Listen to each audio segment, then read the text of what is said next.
Hello, everybody, and welcome along to another one of these interview sessions with me, Ben Calder, for the Bowen Therapy Professional Association, the BTPA here in the UK.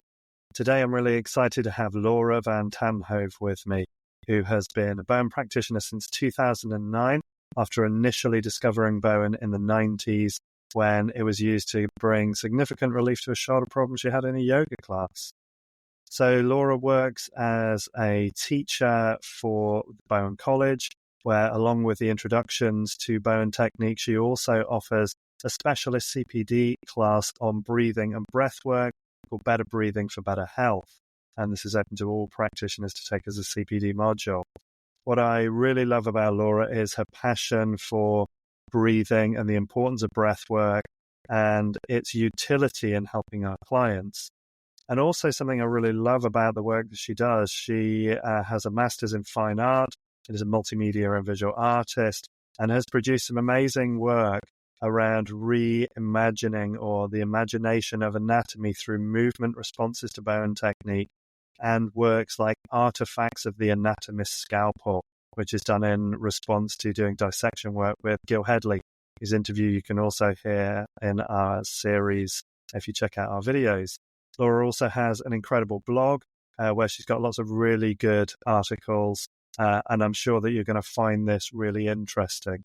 And just like with all of our videos as well, if you're enjoying these interviews, please click on the subscribe buttons below so that we know that you're enjoying the content and you get notifications when we produce more work, which we're going to continue to do through 2025.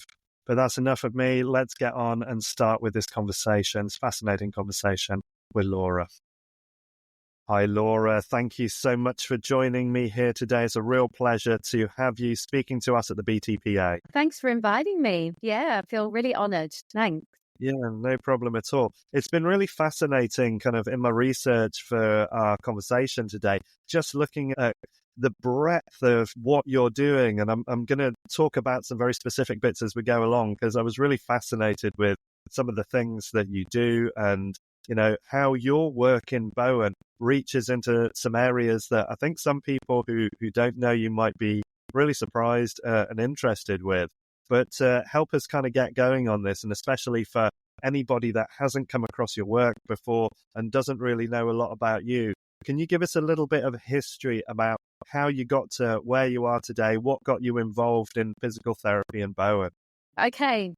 It's kind of a long and windy trail. I guess my introduction to Bowen was when I lived in Sydney, and I was a really regular yoga practitioner. I took up yoga actually as a way of giving up smoking. I've got kind of quite an addictive personality, and so I just kind of swapped one addiction for the other. But I used to practice early morning, and I showed up one morning and I had just, that kind of crick neck, shoulder, and one of my fellow yoga practitioners said, just lie down and let me just, make a couple of moves, 4 to 6 moves, I think. It was just hardly anything, and it had disappeared.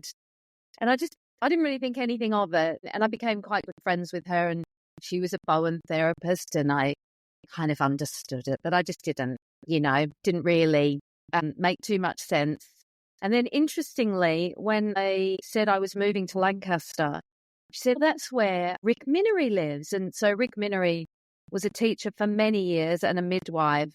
And she said, how fortuitous is that? Anyway, so onward I came, and I moved to Lancaster, and actually at the time I'd just finished my master's in fine art, and so I was really looking for a job teaching, and I got one at the local university. And increasingly I just became very frustrated with the bureaucracy of my job. It just wasn't what I had wanted to do, and felt very far from my art practice actually. And they gave me things like course leader, and I was in charge of budgets, and it was just, not my thing. So I went on, I was a big runner at the time, and someone suggested I do a massage course. They thought I might be quite good at massage, that I might have a facility for it. So I went and did a course at the local college and started, treating people with massage, juggling my job teaching with the massage. And after about 2 years of doing that, I think, I just got really frustrated with the short-term effects of what I was doing, and also just the knackering nature of sticking my elbow in someone's glute muscles. So I was looking for some further training, particularly for back pain, and it just came up on the internet, like as simple as that. And I thought, well, I'll go and try the first module. So I went up to Edinburgh, and it was with Paula Essen, and I just fell in love with it. There was something about it, and I can't even say it was the efficacy of the treatment at that stage. There was just something about the quality of Bowen therapy, the precision, the subtlety, the sense of it that just really bedded in with me. I felt a real affinity, and I felt a real affinity with. Suddenly, it felt like my art practice and my therapeutic touch were holding hands. Yeah. So here I am, continue to do the training, and slowly but surely move more and more of my clients across to Bowen. Yeah. Yeah. And I don't think a lot of people sometimes really appreciate, especially if you just go and receive massage, if you're not a practitioner yourself, just how physically demanding it is, how much strain it puts on your body. And I've met so many massage practitioners over the years who have talked about how their thumbs are, giving up, their wrists are giving up, their hands are really struggling.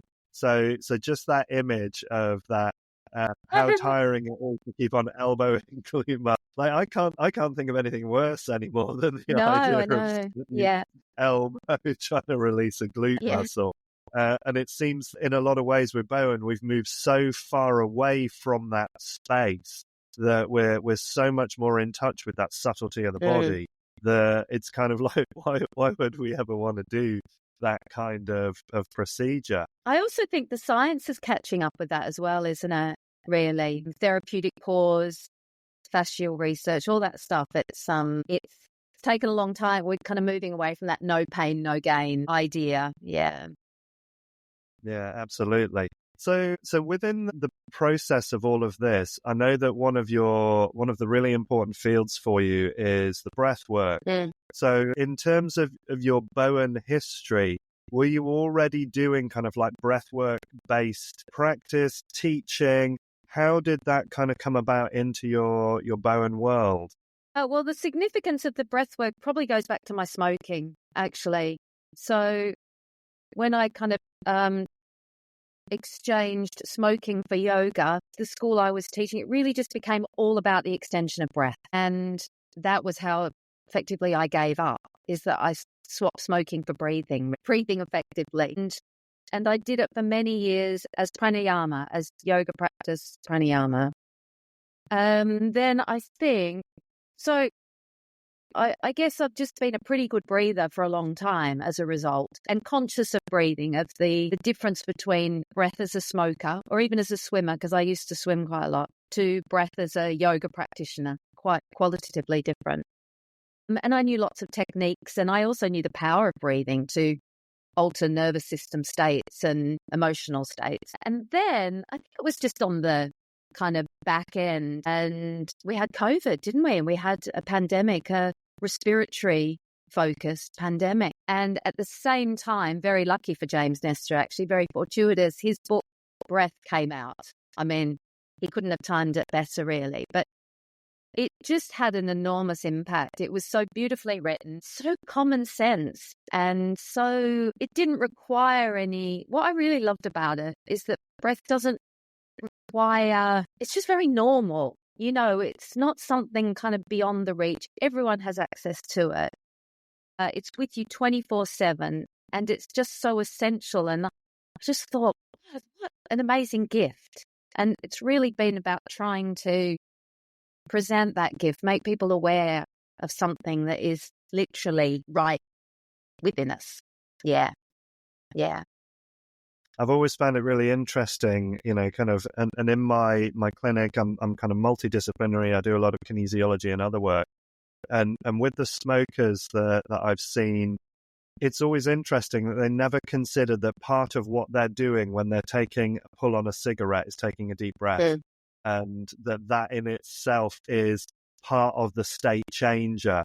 And one of the tools I've used in the past with people is just to take the cigarette out and use like an empty pen and just draw a breath in and use that as a pause and a reset tool for people to recognize that part of what's really giving them that shift is the fact they've given themselves a moment, they've stepped into a space, they're carrying out a ritual practice, and they're taking a deep breath. And, when they start to look at it from a different point of view, it's like, well, could you do the same thing without needing to put the cigarette in and without lighting it? It's such a habitual thing, isn't it? Related to time of day, related to that kind of oral fixation. And so actually, I often think the nicotine is, whilst it's addictive, it's the behavioral kind of things which are really, really difficult to change. Yeah, sure. So, obviously you've been using breath work with, as you say, kind of through that COVID time period. What were you finding? And I'm still seeing clients that are still struggling with breathing post-COVID, people with long COVID, people with vaccine injury, and so on. So how did you see those breathing techniques that you had? How did you see those changing the responses of people that were struggling with respiratory issues? I think a lot of what I'm trying to do really is kind of create an awareness, kind of educate people on breathing. So when I work with them, I really try and explain in palatable terms the kind of science behind it. So whilst the many techniques are great, you really don't need that many to improve your health, in kind of huge steps, in remarkable ways. Literally breathe through the nose and regulate the breathing. And so it's more been, when I work with people, trying to explain why to do that and how, if that's very difficult, how you would learn to breathe through the nose. Yeah. Really very simple stuff. I'm not talking about ecstatic states or trauma release methods or anything like that. It's really ground level information. Yeah. Particularly for children and just all ages really, but ground level. Does that make sense, or have I answered the question? Well, I'd love you to talk a little bit more about, because the explanation is super clear there. It's just that basic mechanics. But when you're talking about the science behind it, what is it that you kind of is informing just that really grounded, simple practice that you're offering out? The basic misconception that it's all about oxygen, and then in actual fact, just it blew me away, the idea that oxygen is not particularly soluble. And the thing that dissolves it into the bloodstream is carbon dioxide. So if you have no tolerance for carbon dioxide or a sense of breathlessness, you can breathe in as much oxygen as you think you are, and it's not getting into the blood, it's not getting to the brain, it's not getting to the muscular system as effectively as it could be. I mean, that's like, why doesn't anybody know this? Or very few people know it. Yeah. And once people understand those little gems, or they have a visual picture of the sinuses being the size of a kind of bigger than a golf ball, and what they do, it's really, really easy to grasp, sensible stuff. It's a fascinating topic, because certainly part of the epigenetics work that I do within my kinesiology, we look at hypoxia quite a lot, but we're looking at it less from a point of a blood oxygen level, but more from a point of how does that oxygen then diffuse into the cells? Yeah. And just the basics of needing magnesium, zinc, and iron as carriers, having certain activated B vitamins, B6, B12, and other things that just help with that movement of gas through the system. And without those things, without some of those essential fatty acids and so on, DHA, that it's just not going to take place. And you can be in a really oxygen-rich environment, but if you can't make that movement through the body, we're stuck. Yeah. And also that sense in which, well, the blood's kind of force of gravity. We've got more blood resting at the bottom of the lungs, so let's just bring that breath down, let's engage that diaphragm. Let's, yeah. So, Yeah, I think that's a really important point you've just made. That it's actually something that I'd never thought about. That idea of with more blood at the bottom of the lungs, that's the place that you really want to try and saturate through. yeah. And so many people don't understand how to access the diaphragm, don't understand how to pull that air down into the body. And you see all this kind of real upper chest, shallow breathing, often through the mouth. So tell me a little bit about what you see as the physiological issues that are caused by that kind of adverse breathing pattern. Shoulder, neck pain, headaches, hormonal imbalances, bad digestion. It's just, the dental issue, the kind of jaw placement. They're just, blood pressure. Yeah, tell me a bit more about the jaw placement thing. What's the relationship there? Well, I've just come off the dissection workshop with Jahan and Gary, where it was the emphasis, the focus of the workshop was TMJ and respiratory system. So I know a lot more than I did because there was some amazing dentists on it. But pretty much when we breathe through the mouth, our tongue sits at the bottom. Now, ideally, we want our tongue to just sit in the gum at the back of the teeth. But when it drops, it shortens the mouth cavity and it reduces the development of the upper palate. And the lower palate develops in relationship to the upper palate. So if we make this smaller, we're going to get lots of teeth crowding and a kind of disrupted jaw. Is that, makes sense? When we breathe through the nose and we have that tongue sitting in its correct position, then we open up all the space and allow for full development of, our jaw and all the teeth in it. Yeah. I mean, particularly important with little kids. Just, it's, in fact, I had a conversation with a head teacher the other night about coming in and talking to teachers and, giving them this information so that they can sit with students. And of course, there's a lot of educating to do and convincing to do because they've got their heads full of funding and just getting the kids into school and fed. But it's trying to switch it a bit, because if you do this groundwork, then maybe those other things might just follow a bit better. They'll be mentally a bit sharper.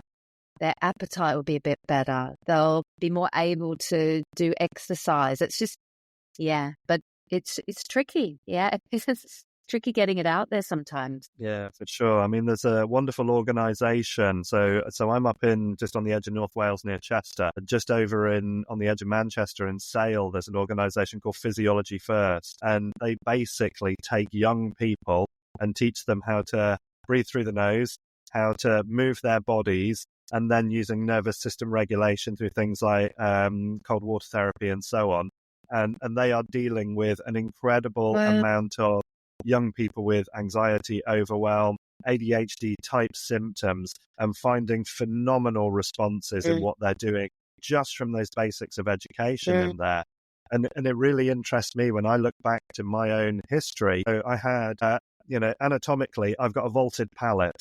So for a lot of people that don't know what that is, that means my palate is very narrow but very high. And I seem to have a lot of allergies when I was younger. Constantly had a blocked nose, so I'm an excellent mouth breather.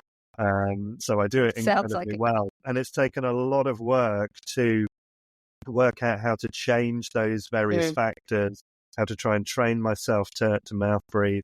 And it's even interesting that in Qigong, one of the things that we consider as implicitly important is that the tongue is very lightly touching into the roof of the mouth as we practice, so that the conception vessel and the governing vessel have a connection to allow the qi to flow in the body properly, which then energizes and supports the mind and the energy of the body. So, there are so many layers to breathing that have important relevance, and that we're starting to see it coming through more. I think the education is coming through more. But as you say, for educators, understanding how just by improving the breathing of the students they work with, how actually the management of the educational environment is a lot easier. Yeah. Yeah. Emotional, but, the nervous system balance, emotional stuff. Yeah, definitely. Yeah. That sounds like a great organization, actually, that you were referencing. Yeah, they're really good. They're worth looking up on Instagram. They put some great content up for sure. I think people like Patrick McKeown and the Oxygen Advantage, he's done a lot with trying to get the stuff out there and also get it in the sphere of elite athletics, because I think actually sometimes it kind of has to drop top down, doesn't it, as well? So it gets validated within the sports community, and then that somehow can have like a really great effect. I mean, if you look at actually even physical treatment, that's come miles, because all of a sudden rugby players were having treatment, and, you had people doing Bowen with, top sports people. And so that can have a great effect on the education side of things as well. So do you consider it quite an important part of your Bowen practice, just to really observe and assess how people are breathing? Do you tend to make inquiry into their breathing when you first start working with a new client? Yeah, I observe and I start to drop it into conversation. Yeah, I'm very aware that I don't want to feel like I'm lecturing people. Yeah. Because I guess this is the kind of political side. Like, taking responsibility for your health is a privilege in many parts of our community. There's a lot of, so I do some volunteer work with an organization, the Tara Center, and they're just trying to get their house for next, like they can't get anyone to rent them a property, or they're trying to stay off heroin, or, we've got some really big problems. And to start lecturing them that they should breathe through their nose, and why aren't you breathing correctly, and why aren't you eating good food? So it's a fine line sometimes. And what you can say to people, or even that head teacher, I mean, his head is exploding trying to make the budget meet. So it's just taking kind of small steps and also living by example. So I just do as much as I can and put little YouTube videos out and things like that or Facebook posts, just to build awareness and a kind of understanding. Yeah. But so yes, I do. And I do work with some individually. Some ask me, and I've run kind of quite a few 2-hour workshops, which are like education workshops about breathing. So to give people a bit of the anatomy, give them some techniques and just some information, really. Yeah. Yeah, sure. So, because you run that as a CPD course as well with Bowen College UK here, don't you? Yeah. This Better Breathing for Better Health. So tell us a little bit about that as an educational tool as well. What are we covering in there? Well, it's for therapists really to help them work with clients, assessment tools. So how to assess clients' breathing, how to start explaining to them the benefits in easy to understand language, and just maybe also in a way that you would give someone exercises to help with ankle mobility, or to be able to start giving exercises to your clients that would enable them to calm themselves down or get to sleep a bit better, or run a marathon better if they're looking at athletic performance and endurance stuff, or to help their kids snoring, sleep apnea, all those kinds of things. Yeah. So yeah, it's just really to give them the assessment tools, the knowledge, and some practical ways forward that they can share with their clients. Oh, brilliant. And I think it's one of those things that's so important. It's always amazed me over the years how many of these CPD, how many of these additional things that, like we assume that people know how to breathe. We assume that people understand the mechanisms of what they're doing. And yet I never fail to gain in my understanding of anatomy. And, I'm coming up on 22 years of practice with kinesiology and so on now. And I, if anything, as time goes on, I still feel like I know less, and the world is becoming more and more interesting from that basis. Yeah, the curiosity is important, isn't it? Really, yeah, really. I mean, there's there's also this, you can have like loads of knowledge, but it can easily turn into dogma if it lacks curiosity. And so, yeah, I mean, that's what I love about the Bowen College I'm with and the people I'm around in these dissection workshops, is that it's just constantly having an open mind about the possibility. Yeah. And I think that's the magic of Bowen actually as well. I think with every treatment, I was treating someone last week and I made a move on their latissimus, and they said, "Oh my God, my right nostril has just opened." And, it's like, so I could make some guesses about why that is. But ultimately the body has taken its own path in whatever way it's needed. And it's just like, that's magic, isn't it? And I love that sense in which it maintains my kind of enthusiasm and curiosity. And yeah. You never know quite how Mhm. something is going to shift. Yeah. There was a joke that one of my teachers used to tell me years ago. She said, if you've got a headache, fix the big toe. And it was kind of like, you never really know this interconnection. And as much as we're seeing, for example, Graham Pennington's work, he spends a lot of time in targeting primary dysfunction talking about the relationships between the meridians, the extraordinary vessels, the internal pathways. There is so much information that we could correlate into understanding why. But ultimately, I find that the body is just this beautiful sea of interconnected tissues, and we can't ever fully understand how one individual has put themselves together, how they get to where they get to, and we apply and we watch it. How life beds into the tissues, into the body, and I mean, most of us we're not aware of that within ourselves, let alone someone who's just walked into my, treatment room for the first time. I mean, yeah, pretty amazing. Pretty amazing stuff. And that's why for me, I advocate the Qigong so much. It's there as come and learn about yourself, come and get in touch with that internal felt sense, start to really build a relationship with your own enteric nervous system, and understand what is going on in you, so that you can then have a better relationship with what might be taking place for others, and help them to build those relationships as well. Yeah, the somatic, I'm really interested in the somatic stuff. I've worked with a couple of dancers, and at the moment I do some kind of discovery sessions with a somatic therapist, Penny Collinson, and I put in some Bowen, and she moves in accordance.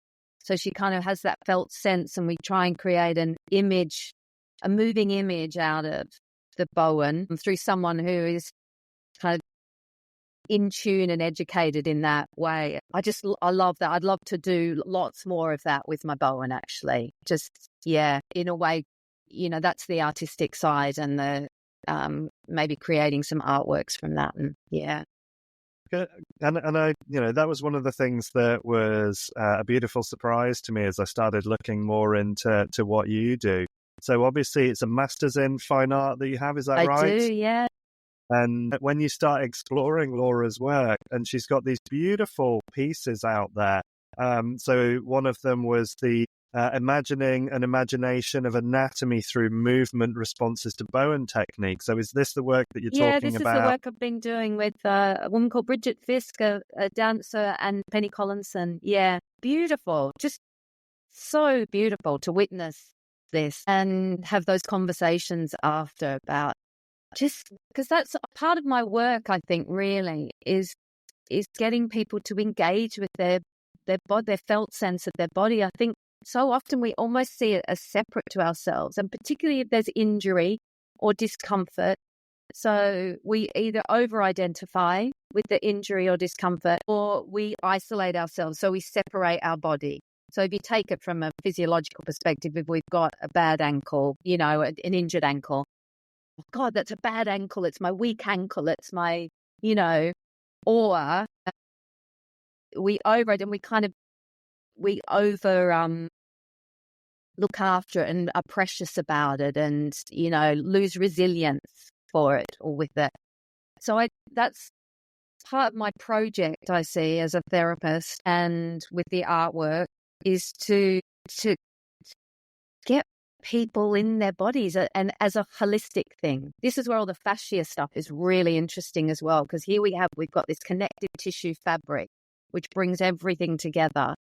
And so when you can start to get people understanding the body holistically a bit more, then I just think there's hope. Really, I find it a really hopeful, thing. Yeah. And so do you find yourself listening to the language that people are using in those descriptions as then indicators into how they're representing themselves, really? Yeah. And also you see it in clinic where someone comes with, so I had a client for quite a long time who had a motorcycle accident and came in with his arm, so it had been pinned and plated through his arm. And so this was his range of kind of movement. And just to see, as we kind of managed to release that arm, the emotional unraveling that happened at the same time, and 12 months later, he swam the length of Windermere. That's like someone who was told that he would never use that arm again and came in really believing that. So Yeah. it's complicated. It's complicated. Yeah. Yeah. And that's one of the things I find really fascinating about the nervous system as an aspect of who we are. And one of the phrases we use in Qigong is that the body is wearing the shape the mind creates, and how much of an effect that can have, and that we become the thing we practice the most. So if we're reiterating the nervous system story over and over again, I find the nervous system just agrees. Yeah, It's of course. like, okay, that's what you want me to do. That's what I'll be. And the body lays down those patterns too, doesn't it? So if you've got a desk job and you're sitting like this all day, your body will come and help you. So it'll lay down collagen on those fibers, to just make it easier for you to maintain that position. So, yeah, I mean, it's helping itself and not helping itself sometimes. Yeah. Yeah, sure. Yeah, sure. It's listening to that request of, okay, you're going to sit at a desk for 6 hours a day, so let's help the structure be that. But at the time you then want to move outside of that, it's kind of like you've got to break that pattern again. And you do. I don't even use a seated desk anymore. I changed onto a standing desk in February this year. And after 2 months, I literally threw the office chair out because I thought, well, actually, I'm much happier being in this kind of loose space where I can move and be and just walk in and out as I need to. Well, you're more likely, aren't you, to kind of move around the room or... Yeah, sure. So, and I just find it fascinating how as we start to ask the body or invite the body into a different space, into a different shape, what do we get from that? Watching people's resistance or watching their doubt, watching their wonder at the fact that actually, if I allow myself into a different space, how's my experience of life going to change? Yeah, you see it, don't you, when you do the Bowen shoulder move, for instance, and you ask someone to just give me the weight of your arm. It's so difficult. It's so difficult for some people to just drop in. Yeah. And they're carrying that all the time. Yeah. And then not realizing how that in itself, because there's contraction taking place in the system, how that's contributing towards their energy use on a cellular level, and using resources. And, the amount of times I've said to people, okay, just let me have that arm, relax it, allow me to hold it. And they go, I have. And I literally take my hand away and their arm stays in exactly the same place. It's like, okay. Yeah. But that's the thing, isn't it? So with our work, and this is the somatic thing and the Bowen is so beautiful for this, and the breath is so beautiful because you create space. There's space. You're not overloading the system. You're just signaling with very precise and detail and kind of opening a little passage. Yeah, it's so beautiful. Yeah. And I certainly find that as well in the art that you're creating. And again, I'm going to put links into some of this down in the description for this, because I really think it's beautiful stuff for people to see. The other one that really caught my eye as well was the artifacts of the anatomist's scalpel and those reflections on kind of Gil Headley's work as well, who we just interviewed recently. So again, what was it within that process that was inspiring you? Where did you get those kind of connections from? When was it 2013, I think? I did my first hands-on dissection workshop. Yeah, with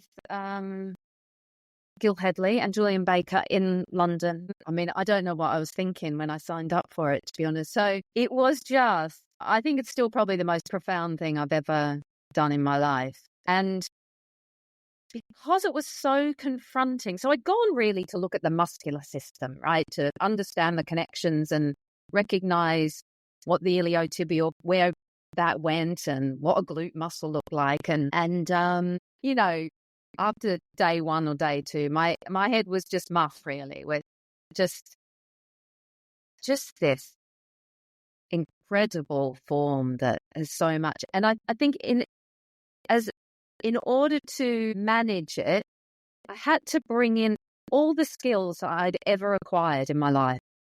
And so to embed the information, to be able to processing it really. So the way I processed it was by drawing on, weirdly, all my years working in a florist.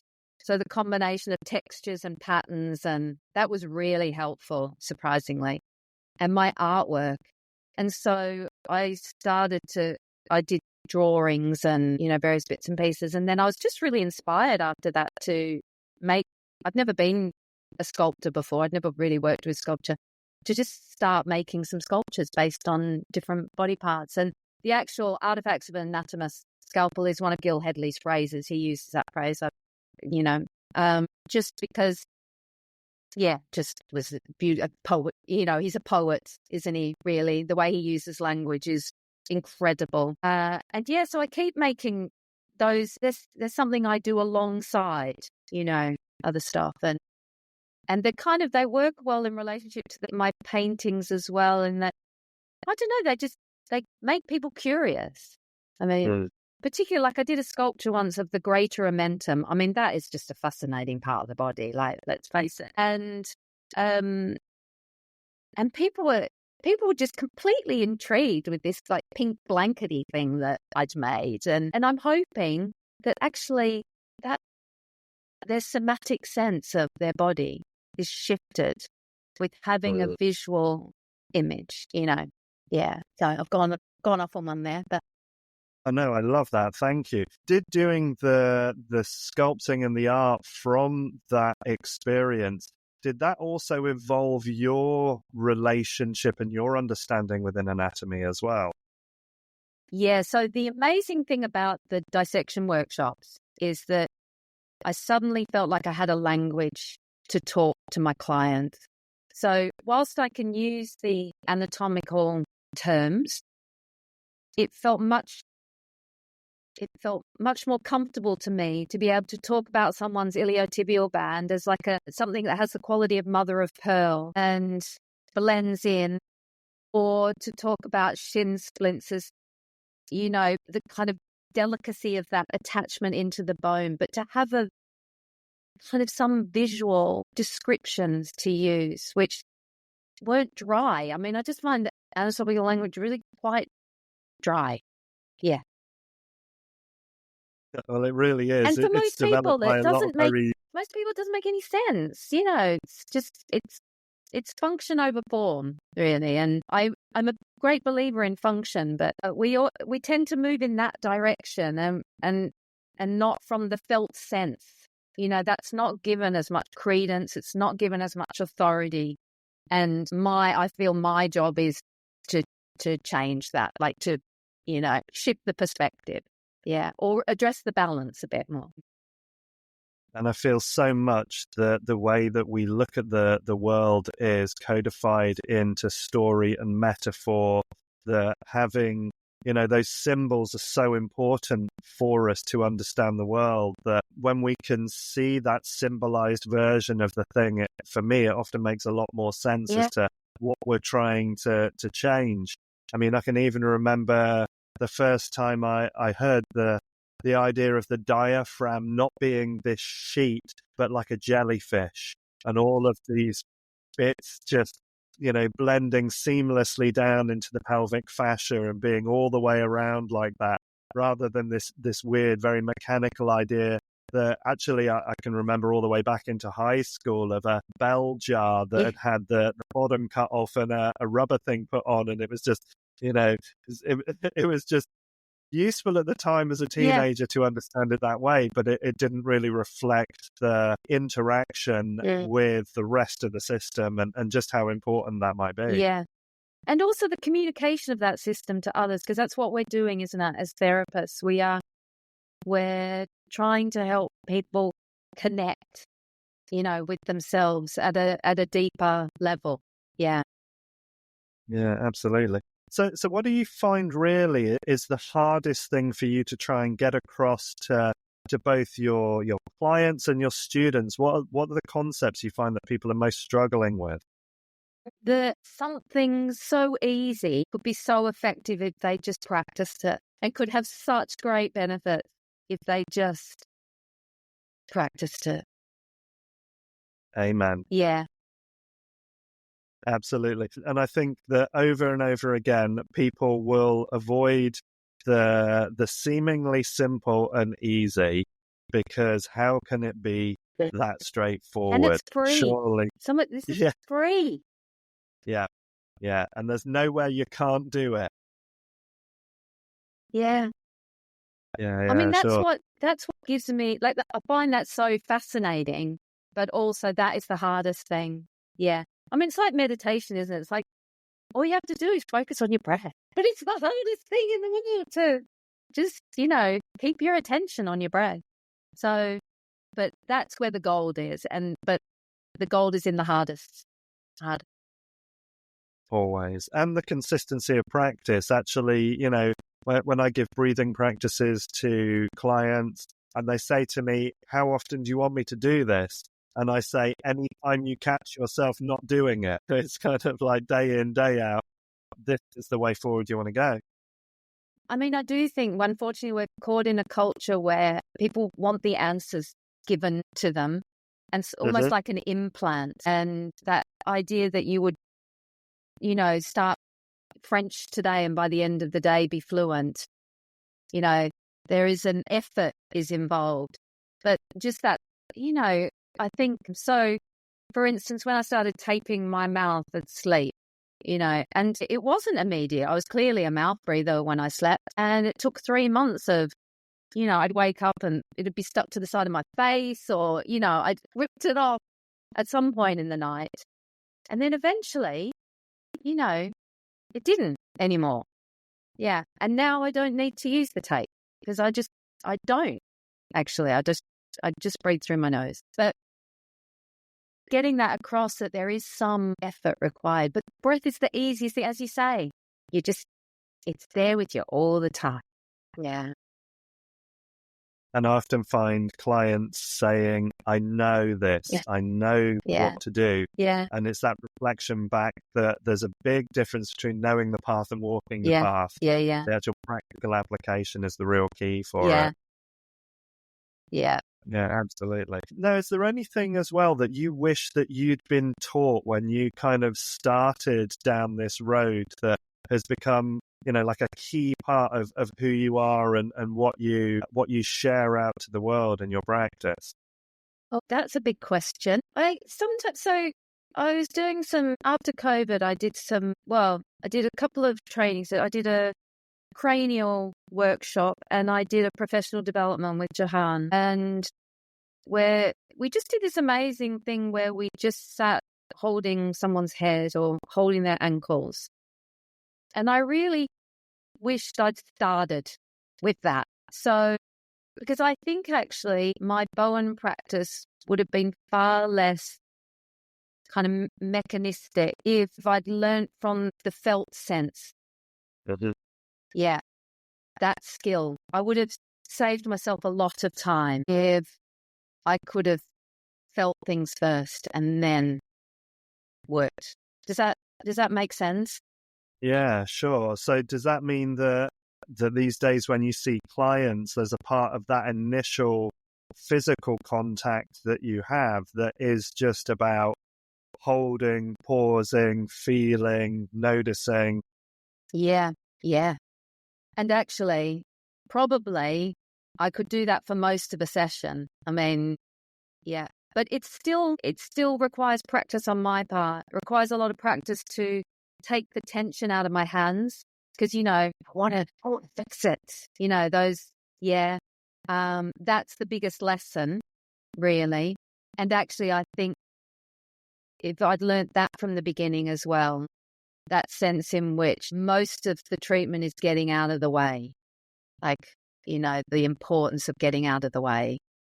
But yeah, so I think definitely the more I do that, the greater my sense of the mystery of the body, but also where perhaps that it's catching, things are catching or not running smoothly or, yeah. I always find it interesting as well how we all develop our own language as the way of expressing what it is that we feel within, and I think this is one of the things that I found really exciting looking at your visual artwork is there was a sense for me that some of those words, some of those concepts that I use in my mind as I'm touching into tissue, it's almost like you've taken those out and put them into structures that could then be visually represented. So, Thank you. Because again, I think much more visually than I used to realize. As much as I can, kind of have sensitivity within the felt side of things, it's amazing how much, symbols and patterns relate into the language that we need to use. Just find that way of understanding, okay, in that body, that feels like it's got that simile to something else. And also finding so we have a habitual way of taking in information, don't we, and remembering it. And the thing about Bowen, and I think about making those sculptures and stuff, is finding the way in through a back door. So it gets integrated in a different way. Yeah. And not necessarily tricking the system, but kind of circumnavigating habitual lines of thinking, which also means habitual ways of holding our body, which, unraveling that a bit. Yeah, so that's the art comes in very used for myself and in the way I talk with clients. And yeah. Do you have any props in the clinic or when you're teaching students that come from that visual arts side of things that you kind of drag out and say it's kind of like this? Well, kind of often put a new artwork up, but actually it's funny. I don't know why I don't have them more. Maybe because I share the clinic room with my husband and he does different work. But I do often have pictures up, like paintings or sculptures by other artists, as a way of often ones which really just show a big hole or a kind of a massive energy or something like that. And usually people just see them on the side and some people will comment I've got this beautiful work. I don't know if you can see it in the back. My mum did that. And wow, okay. That for me says a lot about the body, really. So yeah, once again, I just try and do it through a slightly different angle. Yeah. Beautiful. I love that. So where do you think we are not giving enough attention within body work? Where do you think we should be evolving and developing and moving over the next decade within the practices that we're doing? Well, as I said before, I think in a lot of ways the science is catching up. Like I think it was there with Chinese medicine and we've kind of gone around and it's catching up again with the breath work, with the fascia, this whole kind of connectivity with the nervous system regulation, therapeutic pause, the whole idea of, recovery is as important as the actual activity. So I think in some ways we're lucky in that it's coming to us. I still think the ground level stuff is the ground level education. And I don't really know what the answer to that is without me pestering head teachers and GP surgeries, and that it's going to take some drumming in. There's an element in Australia. So in Australia, they've done really great things in Australia because Australians love a bit of law and order. But they managed to pretty much eradicate drink driving, smoking, littering, like lots of these health concerns with big national campaigns. So on every billboard, on every advertising, there was just a sense in which the other one was slip, slop, slap for sun cream and stuff. I wonder if there just needs to be a bigger movement. Yeah.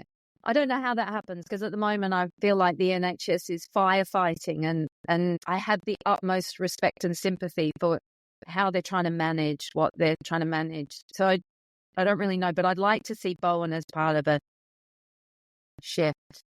There was a GP who worked in Lancaster for a long time, Pat Carville, and she used to give Bowen treatments. And the number of people I have come to me, she just was amazing what she managed to do without medication. And her results were very long lasting. And so I guess that I'd love to see. And I know that there are people trying to do that, in the Northeast and elsewhere. So, yeah, big challenges. Yeah. And it is nice to see there are more, in my perception of it, there are more organizations, more individuals speaking, trying to draw focus into, again, just those fundamentals of breathing, movement, self-regulation, diet, just stuff that it seems weird that we have to tell people about it. I mean, there's a joke that years ago, you used to get these car manuals by an organization called Haynes that would show you how to fix almost any car. And they used to be quite complex. And somebody pointed out that in more recent years, you're now seeing warnings telling people not to drink the battery acid.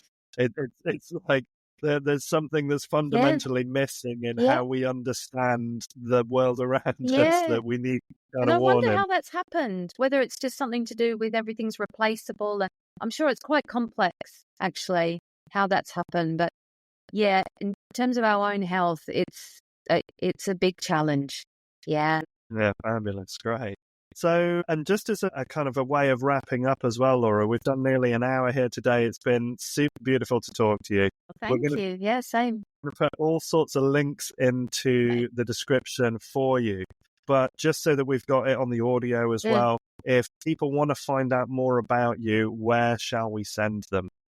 So you can send them to myname.com for the artwork, lauravantattenhove.com, and for Bowen, BowenTherapyLancaster.com, and also Bowen College UK. So I'm up on their tutor page, and that's kind of got links to courses and the breath work. Yeah. So those three main links. Brilliant. And so you teach not only the breathwork, but you teach the main Bowen College syllabus as well. Is that right? Introduction to Bowen, the 2-day course. Yeah, I do. Brilliant. Yeah. Okay. And if people want to find you on social media, are you active there as well? Facebook, Bowen Therapy Lancaster. Yeah. More than I dip in and out of Instagram, but yeah, the main one is the Bowen Therapy Lancaster. Yeah. Brilliant. No problem. We'll make sure there are links to those in the bottom of the... Thanks. Yeah. Real pleasure. Thank you for your time today, Thank you Laura. so much, Ben. It's been lovely talking to you. Yeah. Yeah. I really appreciate your perspective on things. Thank you. And for everybody who's been listening in as well, this is a recording for the Bowen Therapy Professional Association, the BTPA. We're here representing Bowen therapists from all backgrounds within the UK and further afield. And we're really grateful for your time and attention as well, whether or not you're students, Bowen practitioners, members of the public, other colleagues in various academic fields. Thank you so much for your time and attention. We really appreciate it. Do hit the funny little subscribe button, because we've got more of these wonderful interviews coming through 2025. And Laura, we're really grateful because you're going to be our first interview of 2025. Yeah, great. So thanks again, Ben.